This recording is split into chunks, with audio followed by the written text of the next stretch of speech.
अस्सलामुअलैकुम, welcome to cloud core. ये मेरी इस चैनल की फर्स्ट वीडियो है और इस चैनल पर आपको टेक्नोलॉजी रिलेटेड वीडियोस देखने को मिलेंगी। तो आज हम जिस एप्लीकेशन के बारे में हम आपको बताने जा रहे हैं वो फ़ोन की एक बहुत प्रोफेशनल फ़ोटो एडिटिंग एप्लीकेशन है जिसका नाम है स्नैपसीड।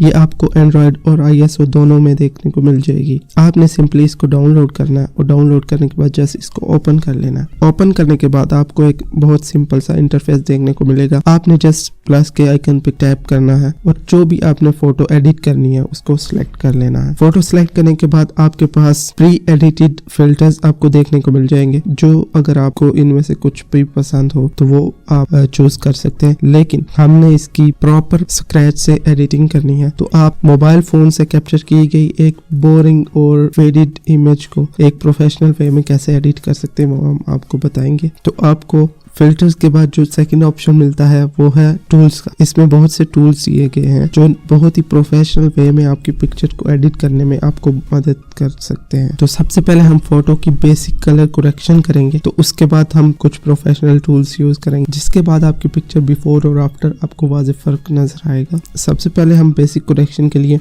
टून इमेज में जाएंगे, तो यहाँ हमें बहुत से बेसिक ऑप्शंस देखने को मिलेंगे जो आपको ऊपर की तरफ स्वाइप करने से नजर आएंगे। तो सबसे पहले यहाँ पे ब्राइटनेस का ऑप्शन दिया गया है। अगर आपकी पिक्चर में ब्राइटनेस कम है तो यहाँ से आप ब्राइटनेस को ज्यादा कर सकते हैं, और अगर बहुत ज्यादा ओवर सैचुरेटेड है तो आप इसकी ब्राइटनेस को कम कर सकते हैं। इसकी ब्राइटनेस मुझे थोड़ी कम लग रही है तो हम इसकी थोड़ी ब्राइटनेस को बढ़ा देंगे, और ऊपर स्वाइप करने से आपको कॉन्ट्रास्ट देखने को मिल जाएगा। अगर आपकी पिक्चर में कॉन्ट्रास्ट कम है या फेडेड इमेज है तो आप इसको कंट्रास्ट से एडजस्ट कर सकते हैं। यहाँ हमारा कंट्रास्ट भी हम थोड़ा सा देंगे। तो अगर आपकी पिक्चर में सैचुरेशन कम है तो यहाँ से आप सैचुरेशन बढ़ा सकते हैं। एक चीज आपने माइंड में रखनी है कि कोई भी टूल यूज करने या किसी भी ऑप्शन को जब भी कोई इफेक्ट आप ऐड करें उसको बहुत एहतियात से ऐड करें, मतलब ना ही वो बहुत ज्यादा हो क्योंकि फिर पिक्चर अननेचुरल लगना शुरू हो जाती है, और ना ही इतना कम हो कि उसका कोई भी इम्पैक्ट आपको नजर ना आए। तो एक बेसिक करेक्शन हर पिक्चर की अलग हो सकती है, आपने वैसे कर लेनी है। इसके बाद एम्बियंस जितना अच्छा ये ऑप्शन है उतना ये आपकी पिक्चर को ख़राब भी कर सकता है, क्योंकि अगर आपने इसको बहुत ज़्यादा यूज़ कर दिया तो ये पिक्चर को बहुत ही कार्टूनिश लुक देना शुरू कर देता है। तो आपने एम्बियंस को बहुत एहतियात से थोड़ा सा बढ़ाना। और हाईलाइट्स आप अपनी पिक्चर में देख लें, इसमें हाईलाइट्स मुझे कम लग रहे हैं, लेकिन आप अपने पिक्चर के लिहाज से इसको एडजस्ट कर सकते हैं। हम इसको थोड़ा सा बढ़ाएंगे, और शेडोज भी इसमें कम है, लेकिन इसका फोकस जो है वो करीब का है, तो इसलिए अपने बैकग्राउंड को भी देखना है और आपका फोकस्ड एरिया उसको भी देखना है। उस हिसाब से आपने शेडो और हाइलाइट्स को, ऐसे भी हो सकता है कि अगर आप हाइलाइट्स बढ़ाएंगे आपका जो फोकस्ड एरिया वो तो अच्छा हो जाएगा, लेकिन जो आपका बैकग्राउंड एरिया और ब्लर एरिया है वो भी ज़्यादा, इस इमेज में मुझे वाइट बैलेंस थोड़ा सा ज़्यादा लग रहा है, तो इसको थोड़ा सा हम कम कर सकते हैं कि थोड़ी नेचुरल लुक आए, क्योंकि ये ग्रीन पेटल्स जो हैं प्योर ग्रीन में अगर आएंगे तो ज़्यादा अच्छे लगेंगे। यह है कुछ बेसिक करेक्शन। इसके अलावा इन्होंने एक मैजिक टूल दिया हुआ है, जो अगर आपको समझ नहीं आ रही कि इसको क्या मज़ीद एडजस्ट हो सकता है, आप इसका ये जो मैजिक टूल है आप इसे ऑटोमेटिक एडजस्ट करवा सकते हैं, लेकिन हमने बेसिक करेक्शन खुद ही करनी है। ओके, इसके बाद जो नेक्स्ट टूल हमारे पास आ जाता है वो डिटेल का है कि आपकी पिक्चर में डिटेल कितनी होनी चाहिए। अगर कम है तो उसको ज़्यादा कर लें, अगर ठीक है तो आप इसको एज इट इज रहने दे सकते हैं, क्योंकि ये बेसिक करेक्शन में आती है। इसमें भी हमें दो ऑप्शन देखने को मिल जाते हैं, एक स्ट्रक्चर और एक शार्पनिंग। स्ट्रक्चर पिक्चर की स्ट्रक्चर वाला जो ऑप्शन है ये आपकी होल पिक्चर को जितना भी उसकी पॉपअप्स है उसको डिटेल करने के लिए यूज़ होता है, और जो शार्पनिंग है वो आपके पिक्चर की एजेस जितने भी हाइलाइट्स हैं उनको शार्प करने के लिए यूज़ किया जाता है। जो स्ट्रक्चर को पहले देख लेते, स्ट्रक्चर ऑप्शन यूज़ करने से पहले आप देख लें कि जो आपका ब्लर्ड एरिया है आप इतनी अमाउंट इसकी रखें ताकि वो जो ब्लर्ड एरिया है वो भी ज़्यादा पॉप अप ना करना शुरू कर दे, क्योंकि फिर आपकी पिक्चर की जो डेप्थ ऑफ फील्ड है, मतलब जो उसका ब्लरनेस है वो कम होना शुरू हो जाता है। तो इसको आप अपनी पिक्चर के हिसाब से देख लें, अगर आपको चाहिए तो आप ज़्यादा कर सकते हैं। मोबाइल फ़ोन से ली गई पिक्चर में शार्पनिंग का बहुत इशू आता है, तो बेसिक करेक्शन में आप इसकी ज़रूर इसकी शार्पनिंग का ध्यान रखें। आप इसको जूम इन कर लें जहाँ भी आपको शार्पनिंग चेक करनी है। इसके ये जो पेटल्स हैं आप इनकी चेक कर सकते हैं, और जो इन पे ड्रॉप्स पड़े हुए आप उनकी शार्पनिंग चेक कर सकते हैं। इतनी ज़्यादा भी ना हो, क्योंकि जो ही कोई भी एज शॉप होता है मोबाइल फ़ोन की पिक्चर से, या कोई भी लो क्वालिटी की जो भी पिक्चर होती है, अगर आप उनकी शार्पनिंग बहुत हाई करेंगे तो उसकी एजेस पे वाइट लाइंस नज़र आना शुरू कर देंगी। तो आपने उस चीज़ को भी ध्यान रखना है। और एक इसको आई थिंक आप अगर हाफ पे रखें या कुछ ज़्यादा तो वो आई थिंक थोड़ा बेटर हो सकता है। इसके बाद आपने नेक्स्ट ऑप्शन पे चले जाना। तो अगला जो टूल है वो हमारे पास कर्व्स का टूल है। आपने इसको ओपन कर लेना है। तो आप देखेंगे जो ही हमें इस पे एंटर हुए हैं तो इसकी जो पूरी लुक है वो चेंज हो गई है। इसलिए आपने ध्यान रखना है कि कोई भी जो इनके प्री एडिट फ़िल्टर हैं उनमें से कोई फ़िल्टर ऐड ना हो। ये फ़िल्टर आप ऐड कर सकते हैं अपनी पिक्चर के हिसाब से, लेकिन हमने मैनुअली एडजस्ट करना है तो इसको हमेशा नेचुरल पे रखेंगे। इसको नेचुरल पे करने के बाद ये अब बिल्कुल नॉर्मल कंडीशन में आ गई है हमारी पिक्चर, जिससे ये जो कर्व है इसका जो नीचे वाला पॉइंट है ये हमारी शेडोज़ को, जो ऊपर वाला है ये हमारे हाईलाइट्स को शो करता है। आप नीचे से इसको अगर मूव करेंगे तो ये शेडोज़ हमारे वो पॉप होने शुरू हो जाएंगे, और अगर ऊपर से आप ऊपर वाले पॉइंट को करेंगे तो ये हाइलाइट्स को शो करेगा। और सबसे कॉमन कर्व आपने देखी होगी वो एस कर्व होती है, जो तकरीबन हर एक फ़ोटो के लिए आइडियल मानी जाती है, लेकिन आप अपनी पिक्चर के हिसाब से कुछ भी एडजस्टमेंट कर सकते हैं।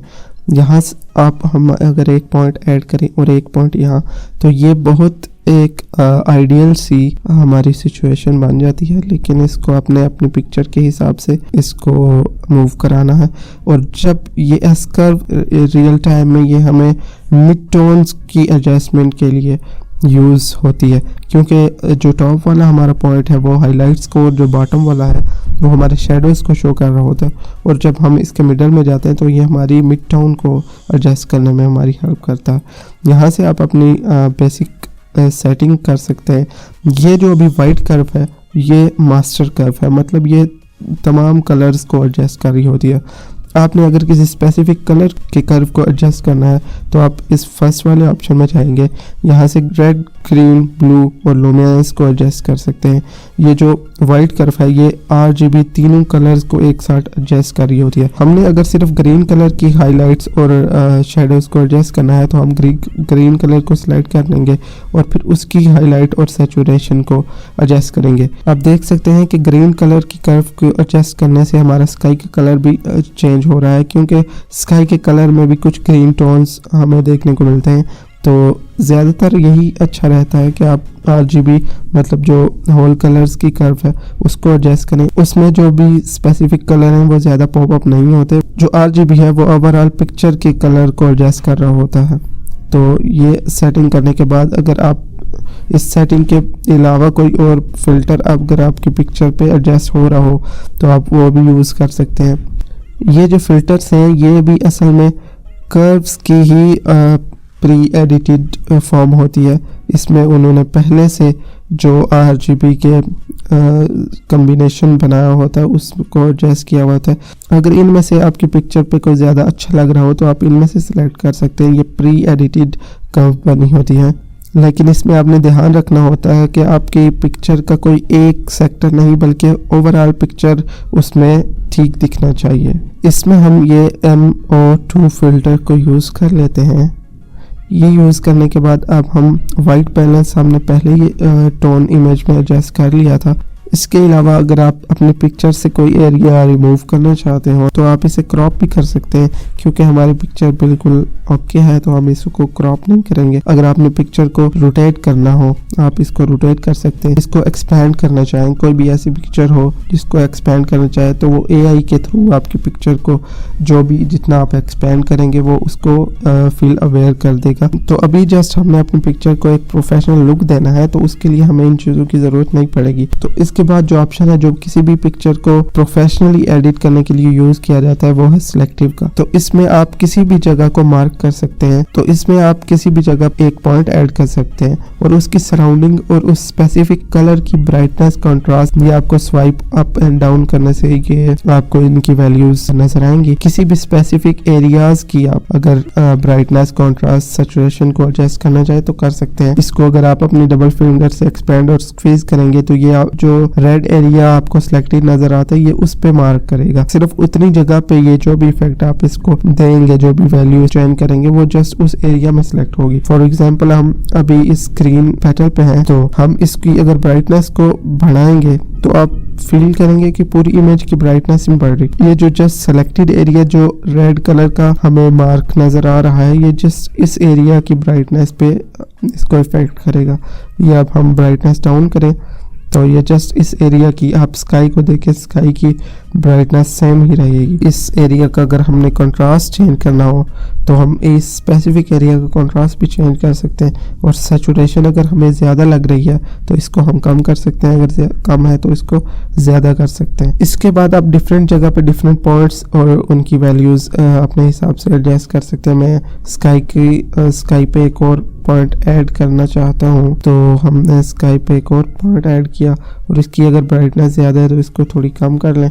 और इस कम करने से आपको इसके शैडोज़ बड़े वाज़ेह नज़र आना शुरू हो जाएंगे। इसकी अगर कंट्रास्ट को हम ज़्यादा करें तो ये मज़ीद इन्हेंस हो जाएगा। ये आप अपनी पिक्चर में जितने आपके ऑब्जेक्ट्स हैं आप उस हिसाब से इसको एडजस्ट कर सकते हैं। तो ये पॉइंट्स को आप हाइड भी कर सकते हैं, जो भी आपने वर्क किया इन पॉइंट्स पे, और इसके बाद आपको इसको ओके कर देंगे। ये जो ऑप्शन अभी हमने यूज़ करके इस पिक्चर को एडिट किया है, ये आपकी पिक्चर को एक प्रोफेशनल लुक देने के लिए ये ऑप्शन यूज़ होते हैं। बाकी ऑप्शन के बारे में हम अगली वीडियो में बात करेंगे। अभी जो इसमें ऑप्शन यूज़ किएंगे ये आपकी एक नॉर्मल मोबाइल की फ़ोटो को एक प्रोफेशनल टोन देने का तरीका मैंने आपको बताया। आप इस पे टैप करके बिफोर एंड आफ्टर चेक कर सकते हैं। ये आपको एक बिग डिफरेंस नज़र आएगा। ये here is the before and here is the after. After में आप देखेंगे तो ये एक पॉपअप सी इमेज, आपको अट्रैक्टिव सी इमेज देखने को मिलेगी। तो इसके बाद जस्ट आपने एक्सपोर्ट कर लेना। आपने एक्सपोर्ट की जो प्रॉपर्टीज़ हैं आपने इसको जस्ट एक्सपोर्ट कर लेना है और आप ये पिक्चर आपके फ़ोन में सेव हो जाएगी। तो that's it for the day. तो मिलते हैं नेक्स्ट वीडियो में, इसी एप्लीकेशन के कुछ मज़ीद फ़ीचर्स के बारे में आपसे बात करेंगे। ये बहुत ही प्रोफेशनल लेवल की एप्लीकेशन है जो कि मोबाइल फ़ोन में इस तरह की एडिटिंग आपको प्रोवाइड करती है। तो मिलते हैं नेक्स्ट वीडियो में। Till then keep learning and keep exploring.